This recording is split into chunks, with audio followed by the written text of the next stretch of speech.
As you already know, the assassin's bullet came within a quarter of an inch of taking my life. So many people have asked me, what happened? Tell us what happened, please. And therefore, I will tell you exactly what happened, and you'll never hear it from me a second time because it's actually too painful to tell.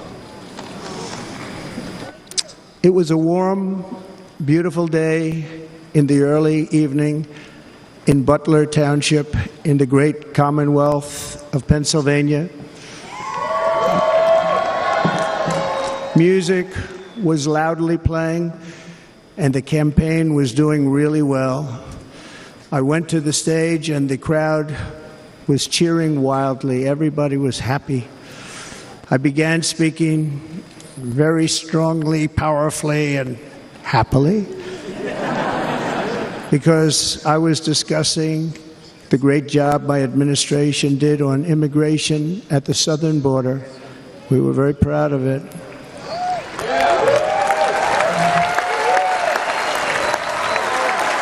Behind me and to the right was a large screen that was displaying a chart of border crossings under my leadership.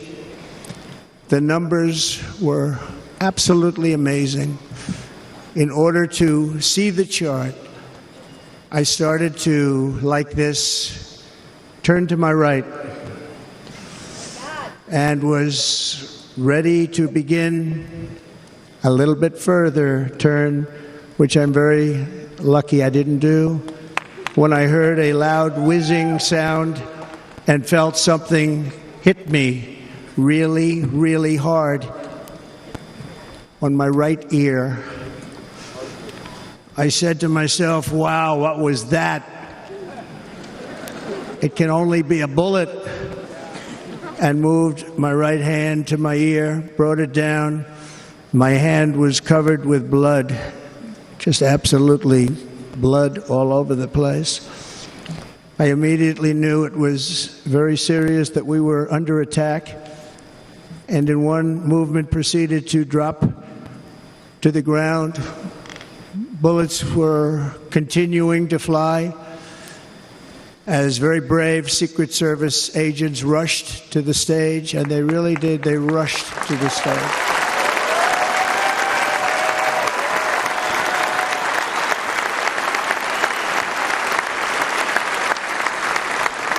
These are great people, at great risk, I will tell you, and pounced on top of me so that I would be protected.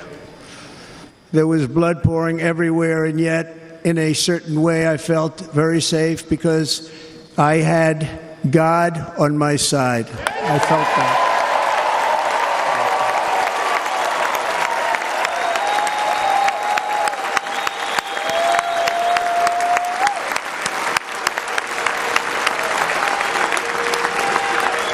The amazing thing is that prior to the shot, if I had not moved my head at that very last instant, the assassin's bullet would have perfectly hit its mark, and I would not be here tonight. We would not be together. The most incredible aspect of what took place on that terrible evening in the fading sun was actually seen later. In almost all cases, as you probably know, and when even a single bullet is fired, just a single bullet, and we had many bullets that were being fired, crowds run for the exits or stampede, but not in this case. It was very unusual.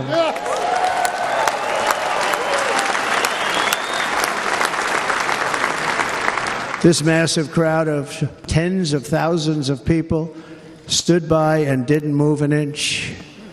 In fact, many of them bravely but automatically stood up looking for where the sniper would be. They knew immediately it was a sniper, and then began pointing at him. You can see that if you look at the group behind me. That was just a small group compared to what was in front. Nobody ran, and by not stampeding, many lives were saved. But that isn't the reason. that they didn't move. The reason is that they knew I was in very serious trouble. They saw it. They saw me go down. They saw the blood and thought, actually most did, that I was dead. They knew it was a shot to the head. They saw the blood. And there's an interesting statistic. The ears are the bloodiest part. If something happens with the ears, they bleed more than any other part of the body. For whatever reason, the doctors told me that. I said, why is there so much blood? He said, it's the ears. They bleed more. So we learned something, but they just, this beautiful crowd, they didn't want to leave me. They knew I was in trouble. They didn't want to leave me. And you can see that love written all over their faces. Incredible people. They're incredible people. Bullets were flying over us, yet I felt serene. But now the Secret Service agents were putting themselves in peril. They were in very dangerous territory. Bullets were flying right over them, missing them by a very small amount of inches. And then it all stopped. Our Secret Service sniper, from a much greater distance and with only one bullet used, took the assassin's life, took him out.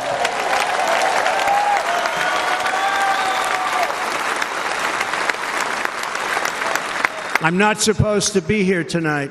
Not supposed to be here. Yes, you are. Yes, you are. Yeah.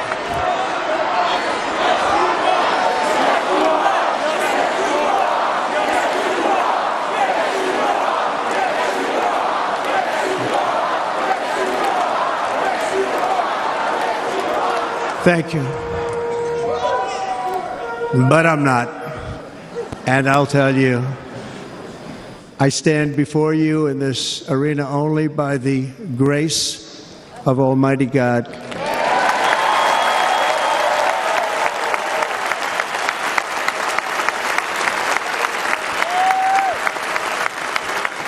In watching the reports over the last few days, many people say it was a providential moment. Probably was. When I rose, surrounded by Secret Service, the crowd was confused because they thought I was dead, and there was great, great sorrow. I could see that on their faces as I looked out. They didn't know I was looking out. They thought it was over. But I could see it, and I wanted to do something to let them know I was okay. I raised my right arm, looked at the thousands and thousands of people that were breathlessly waiting, and started shouting, "Fight, fight, fight."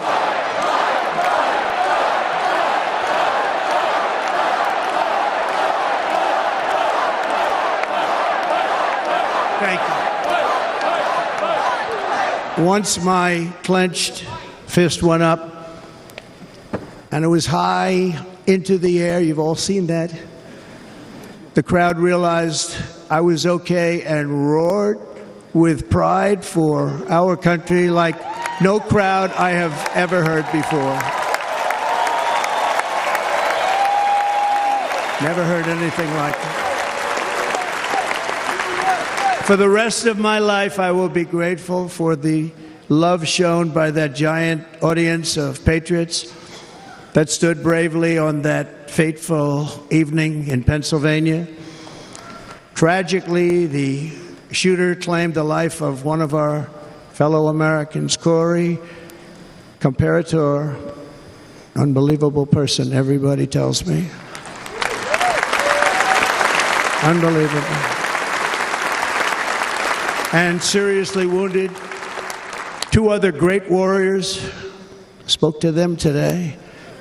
David Dutch and James Copenhaver, two great people. I also spoke to all three families of these tremendous people. Our love and prayers are with them, and always will be. We're never going to forget them. They came for a great rally. They were serious Trumpsters, I want to tell you. They were serious Trumpsters, and still are. But Corey, unfortunately, we have to use the past tense. He was incredible. He was a highly respected former fire chief, respected by everybody. Was accompanied by his wife, Helen, incredible woman. I spoke to her today, devastated, and two precious daughters. He lost his life selflessly acting as a human shield to protect them from flying bullets. He went right over the top of them and was hit.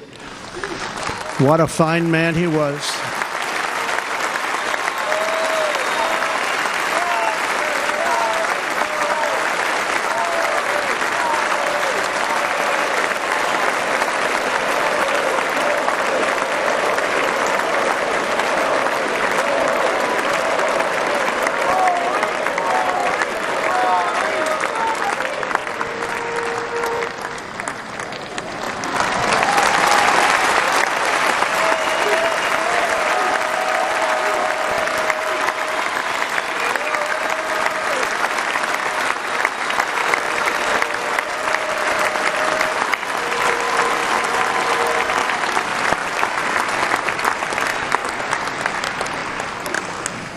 I want to thank the fire department and the family for sending his helmet, his outfit, and it was just something, and they're going to do something very special when they get it. But we did something which cannot match what happened, not even close.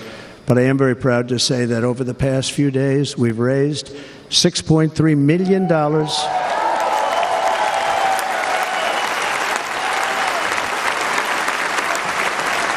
for the families of David, James, and Corey, including from a friend of mine just called up. He sent me a check right here. I just got it. $1 million from Dan Newland. Thank you, Dan. And again, when speaking to the family, I told them, I said, well, I'm going to be sending you a lot of money, but it can't compensate. They all said the same thing. You're right, sir. We appreciate so much what you're doing, but nothing can take the place in the case of Corey. And the other two, by the way, they were very, very seriously injured, but now they're doing very well. They're going to be okay. They're going to be doing very well.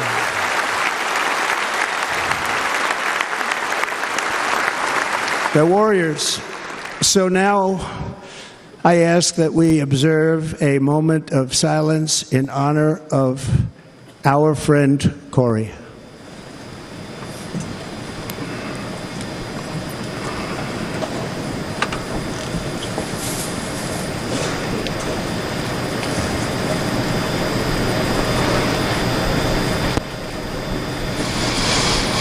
There is no greater love than to lay down one's life for others.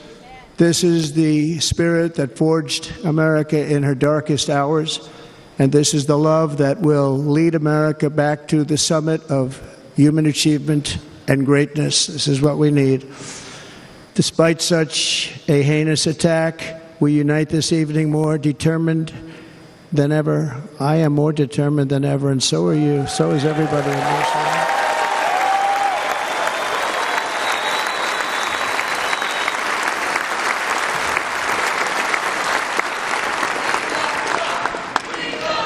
Thank you.